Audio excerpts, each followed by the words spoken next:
2 years ago, and just have to say what a tremendous job this bowl committee does, and really, kind of going out of their ways to make us feel welcome and take care of us from the top to the bottom. So we're excited to come back down here, excited about playing Tennessee.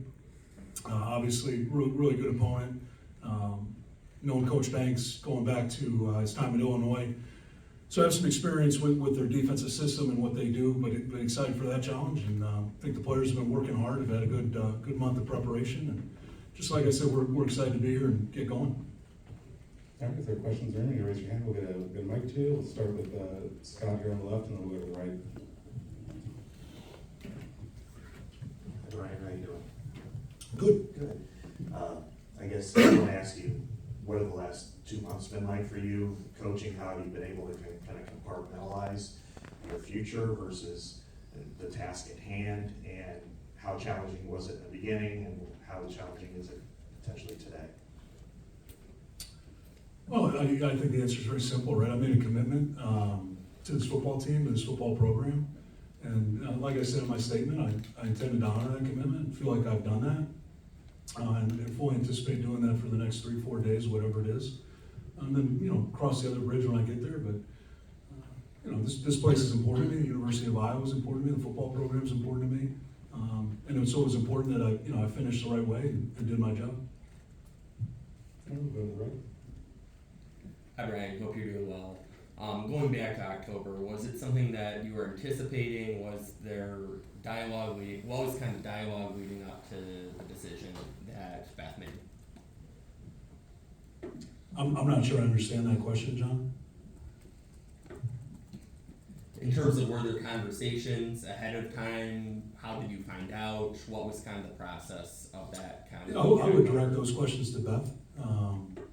Like I said, my focus has been on our football team and our players and doing my job and getting them ready to play football games and trying to help them be in position to be successful and win games. So that's where I kept my focus during the season. That's where I've kept my focus since October. That's where I intend to keep my focus for the coming days. If you got any questions for Logan in the room? Go to the right. Hey, Brian. Kirk talked yesterday about how he just appreciated, everything you put into the program. What does it mean for you to finish it out with him here in Orlando? I know it seemed to be emotional too at the Illinois game, walking out of Kinnick with a win. Just wondering how special that was to you, and what do it mean to win this game? I think the emotion of the Illinois game was quite simply that, these guys, these players, they set a goal at the beginning of the season. And that was to win the Big Ten. Fortunately, we came up short in that regard. But the best we could do at the time was win the Big Ten West and give ourselves a chance to do that. In order to do that, we needed to beat Illinois when we won that game. I think the emotion that you saw with everyone on the sideline was you saw a bunch of players that have worked really hard and accomplished their goals. And quite frankly, probably what I resent the most about this situation is that the focus has come off of our football players, who have really accomplished some tremendous things this year. And it's gone on to things that just quite simply don't matter. They're trivial and silly, in my opinion. And, for whatever reason, the focus has gone there, instead on a bunch of players who've worked really hard, overcome a lot of adversity and dealt with a lot of nonsense, to win 10 football games and put themselves into position to win the 11th, which I think would be the 4th time in the history of the school that's happened. So, quite frankly, I think that's where the focus should be. That's where I'd like it to be.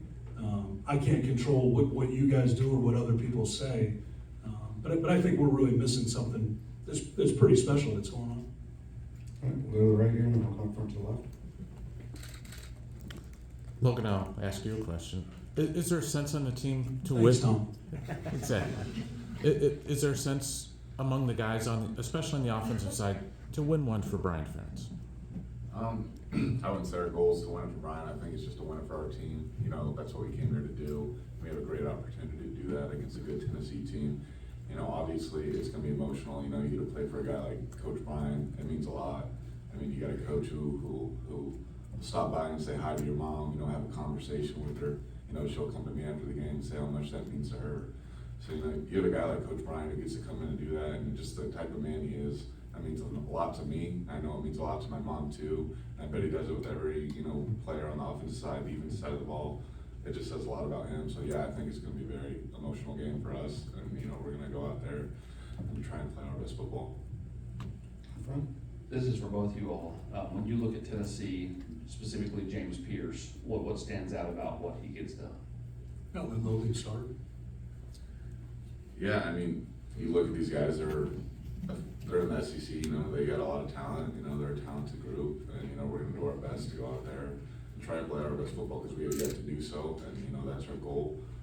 You know, they're big, strong, talented guys, probably 5-star guys, right? You know, we don't have guys like that, so it's just a great opportunity for our guys up front, you know, our offense to go out there and, you know, like I said, just try and play our best football. I'll piggyback that and just talk about their whole defense, right? I think, you know, everything for them starts with their front. They get those big guys, right? And, you know, I think our league's changed a little bit. We've seen some more defenses like that as time's gone on, right? With some of the bigger guys up front, especially in the interior. But I think what makes these guys interesting is, you know, they got the big guys up front, they got the two backers, they're really pretty good players, and then they're playing with those DBs, and they can be a little bit fluid with what they're showing you.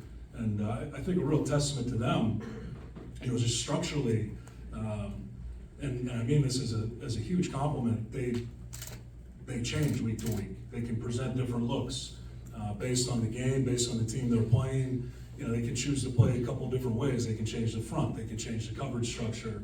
They're really fluid in those things, and they do a nice job of it. They can really create some challenges with you for the pictures you're seeing up front or in the back end with the coverage. So I think one of the big challenges for us this week is going to be trying to identify very early on, you know, what their game plan is against us, because I think it'll look different than maybe what we've seen on tape week to week. There's obviously going to be elements of it, but this has been a tough preparation because you can't just say, hey, it's not like playing our defense where it's like, hey, this is what they're going to do. We know that. They're going to match it up against what we are, but it's going to look like this on game day. Now we got to beat it. There's an element of, hey, look, these guys have some really good players, but then there's a structural component that's a little bit of a question mark right now, and we probably won't know until about 8, 9, 10 plays into that first quarter exactly what it's going to look like, and then make sure we're dialed in and seeing those pictures clearly and attacking them the way that we want to attack them. I'm going to go back to right with John, and then Black Sword Tom, and then we'll just go. Brian, specifically with this game, how much does this mean? How much would a win mean, considering that this is your last game at a place that you've spent a lot of hours in? Yeah, I mean, I would just go back to Tom's question. Like, I think that narrative is ridiculous. Like I told you, if I've shared one thing with these players in my time here, I think that this program is not about one person. It never has been, and it never will be. Right, so I just feel fortunate that I've been a part of this place, and I've been around the people that I've been around, and had a chance to work with those people on a day-to-day, to coach players like Logan, and a lot of guys that came before him, to play with guys that came before him. It's not about one game, it's not about winning it for anybody, it's about doing things right, doing them for Iowa football, and that's where my focus is going to stay on Monday. We'll go back to the right, and then we'll come up to Scott. Brian, just a question for you.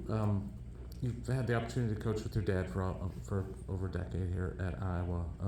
What has that meant to you, and what are your kind of the memories that you'll share moving forward? Yeah, you know, I mean, I think it's special that I've gotten to coach with my father, I've gotten to know him professionally, right? You know, I think growing up, you know, you see your parents as, I don't know what the right word is, they're your parents. They're not real people. They don't have emotions, they don't have feelings, they don't have bad days, they don't have good days, they don't have hopes and dreams, they just have you, and you know, it's mom and dad. And then as you get older, you meet your parents as people, and obviously I think everyone has that opportunity for the most part.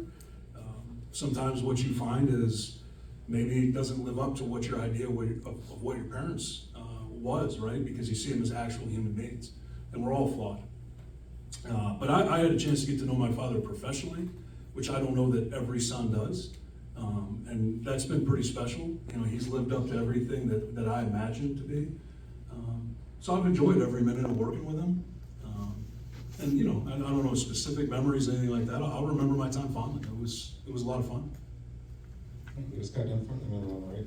I apologize, Logan, I normally ask you a couple questions here, but I did want to ask Brian about kind of the challenges of working through this season, not personally, but professionally, when you bring in a quarterback as talented as Cade McNamara, and he has an ACL, and we have 2 NFL caliber tight ends, and they both go out with season-ending injuries. You guys up front have had to deal with a lot of ups and downs. Even in the backfield, you had several running backs out early in the season, and yet you managed to persevere. You guys have won games. What kind of challenges has that put on you and your players to try to execute when you know you're limited, you know, and there's a reason why some players are first team and some are second team. Yeah, I think that's part of football, right? I think it was you asked me a question this summer about dealing with adversity.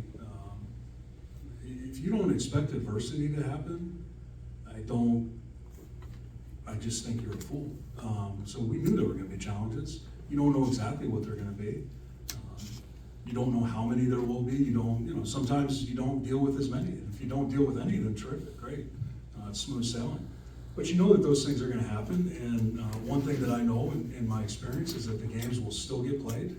They will still get kicked off at that scheduled time.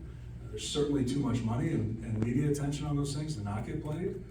So you have to find a way to be competitive and try to win football games. That's the ultimate goal. So, you know, in my estimation, I think it really comes down to the players and how they respond. And we've been fortunate, but it starts with leadership. It starts with guys like Logan, you know, who unfortunately did miss some time. But I'm here to tell you, he played a lot too when he wasn't feeling great. And when you have that going on your team, you have selfless guys that are willing to do whatever it takes to help the football team win and put the team first. Then it's just a lot of fun. And, you know, dealing with those challenges, I think that's the fun part of coaching, right?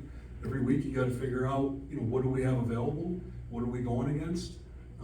And how do we give our football team the best opportunity to win the game? And then you see if you can go out there and do that on Saturday. And sometimes it goes your way, sometimes it doesn't. But I think if you do things the right way, you're probably going to win more than you lose. And, you know, I feel like we've done that for quite a long time at the University of Iowa.